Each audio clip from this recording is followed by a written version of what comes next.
Today what we'll be talking about is some of the frequently asked questions about the Enneagram, as well as how it gets misrepresented. So just to start it off, Gran, would you like to share with us what is the Enneagram? So the Enneagram is a system of 9 different personalities and how these 9 personalities look at the world. Each of these 9 personalities tend to look at the world quite distinctly, quite differently. The way they think, the way even their belief systems, their energy, their mannerisms. And it's really quite interesting if you look at it, how we sometimes tend to do things really quite differently. So when you study the Enneagram, you start to see the peculiarities, the uniqueness of each individual. When we start to see that, we start to recognize that we are really quite different people. Again, these 9 people are quite unique. Yeah. Where the misrepresentations about these 9 types tend to occur is when they believe that, supposing you're a type 1, that you tend to only have these kinds of attitudes, these kinds of behaviors of a 1.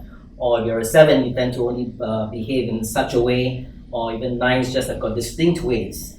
But if you look carefully at the Enneagram, we are not totally one type and nothing of the other 8 types. Yeah. We tend to have a little bit of all the other types, but there's one core. And that one core tends to be quite distinctly within us all the time, and yet we still have got a little bit of everything in us.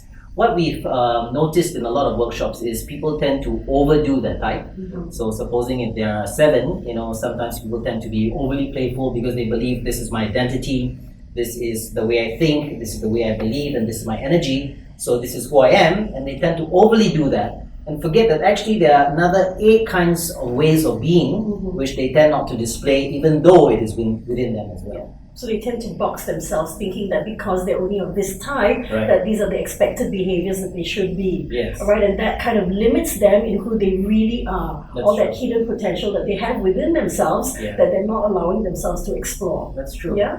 And I think one pitiful thing to me is that sometimes people have been told they're a certain type, Mhm. right? It's not like they've understood what the Enneagram is and then they realize that, okay, I've come to a place where I can understand truly who I am.